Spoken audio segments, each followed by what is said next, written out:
गरुड़ पुराण 11वां अध्याय दशगात्र विधान। गरुड़ जी बोले, हे केशव, आप दशगात्र विधि के संबंध में बताए, इसके करने से कौन सा पुण्य प्राप्त होता है और पुत्र के अभाव में इसको किसे करना चाहिए।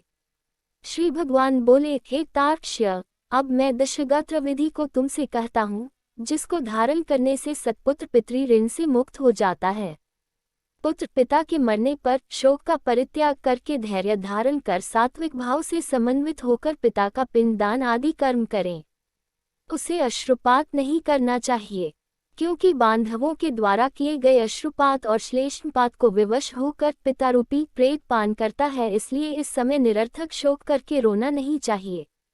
यदि मनुष्य हजारों वर्ष रात दिन शोक करता रहे तो भी प्राणी कहीं भी दिखाई नहीं पड़ सकता। जिसकी उत्पत्ति हुई है उसकी मृत्यु सुनिश्चित है, और जिसकी मृत्यु हुई है उसका जन्म भी निश्चित है। इसलिए बुद्धिमान को इस अवश्यंभावी जन्म मृत्यु के विषय में शोक नहीं करना चाहिए। ऐसा कोई दैवी अथवा मानवीय उपाय नहीं है जिसके द्वारा मृत्यु को प्राप्त हुआ व्यक्ति पुनः यहाँ वापस आ सके। अवश्यंभावी भावों का प्रतिकार यदि संभव होता तो नल, राम और युधिष्ठिर महाराज आदि दुख न प्राप्त करते। इस जगत में सदा के लिए किसी का किसी भी व्यक्ति के साथ रहना संभव नहीं है। जब अपने शरीर के साथ भी जीवात्मा का सार्वकालिक संबंध संभव नहीं है तो फिर अन्य जनों के आत्यंतिक सहवास की तो बात ही क्या। जिस प्रकार कोई पथिक छाया का आश्रय लेकर विश्राम करता है और विश्राम करके पुनः चला जाता है, उसी प्रकार प्राणी का संसार में परस्पर मिलन होता है। पुनः प्रारब्ध कर्मों को भोग कर वह अपने गंतव्य को चला जाता है। प्रातःकाल जो भोज्य पदार्थ बनाया जाता है वह सायंकाल नष्ट हो जाता है। ऐसे नष्ट होने वाले अन्न के रस से पुष्ट होने वाले शरीर की नित्यता की कथा ही क्या। पितृमृण से होने वाले दुख के लिए यह पूर्वोक्त विचार औषध स्वरूप है। अतः इसका सम्यक चिंतन करके अज्ञान से होने वाले शोक का परित्याग कर पुत्र को अपने पिता की क्रिया करनी चाहिए। पुत्र के अभाव में पत्नी को और पत्नी के अभाव में सहोदर भाई को तथा सहोदर भाई के अभाव में ब्राह्मण की क्रिया उसके शिष्य को अथवा किसी सपिंडी व्यक्ति को करनी चाहिए। हे गरुड़, पुत्रहीन व्यक्ति के मरने पर उसके बड़े अथवा छोटे भाई के पुत्रों या पौत्रों के द्वारा दशगात्र आदि कार्य कराने चाहिए। एक पिता से उत्पन्न होने वाले भाइयों में यदि एक भी पुत्रवान हो तो उसी पुत्र से सभी भाई पुत्रवान हो जाते हैं, ऐसा मनु जी ने कहा है। यदि एक पुरुष की बहुत सी पत्नियों में कोई एक पुत्रवती हो जाए तो उस एक ही पुत्र से वे सभी पुत्रवती हो जाती हैं। सभी भाई पुत्रहीन हों तो उनका मित्र पिंडदान करे अथवा सभी के अभाव में पुरोहित को ही क्रिया करनी चाहिए। क्रिया का लोप नहीं करना चाहिए। यदि कोई स्त्री अथवा पुरुष अपने इष्ट मित्र की और्ध्वदेयी क्रिया करता है तो अनाथ प्रेत का संस्कार करने से उसे कोटयज्ञ का फल प्राप्त होता है।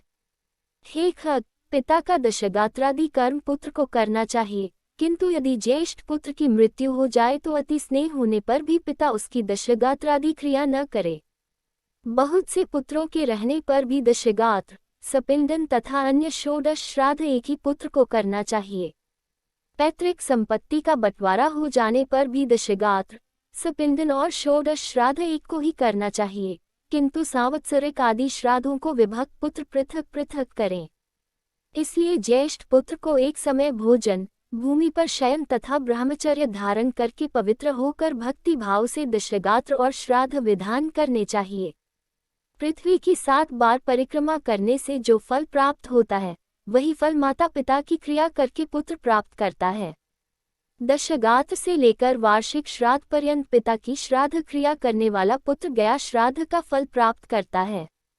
कूप, तालाब, बगीचा, तीर्थ अथवा देवालय के प्रांगण में जाकर मध्याह्न काल में बिना मंत्र के स्नान करना चाहिए। पवित्र होकर वृक्ष के मूल में दक्षिणाभिमुख होकर वेदी बनाकर उसे गोबर से लीपे। उस वेदी में पत्ते पर कुश से बने हुए दर्भ में ब्राह्मण को स्थापित करके पाद्यादि से उसका पूजन करे और अतसी पुष्प संकाश पीत्वा सस्मुच्यतम ये नमस्यन्ति गोविंद न तेषां विद्यते भयम इत्यादि मंत्रों से उसे प्रणाम करे।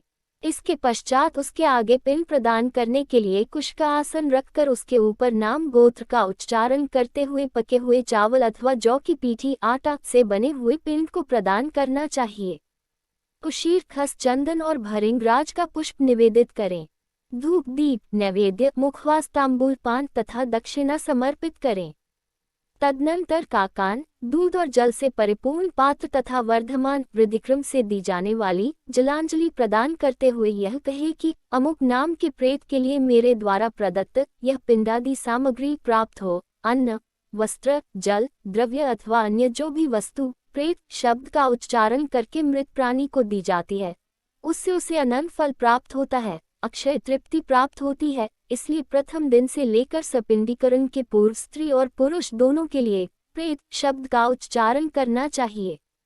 पहले दिन विधिपूर्वक जिस अन्न का पिंड दिया जाता है, उसी अन्न से विधिपूर्वक 9 दिन तक पिंडदान करना चाहिए।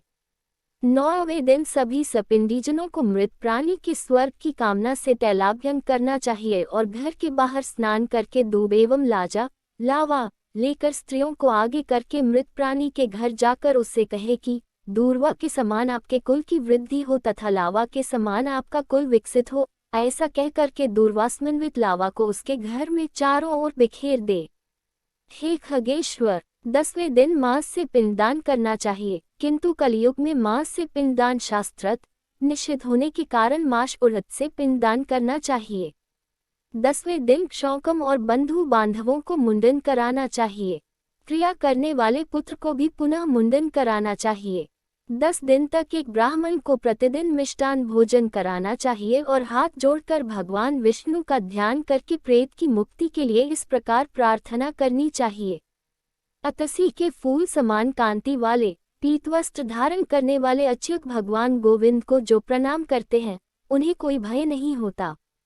हे आदि अंत से रहित शंख चक्र और गदा धारण करने वाले अविनाशी तथा कमल के समान नेत्र वाले देव विष्णु, आप प्रेत को मोक्ष प्रदान करने वाले हो।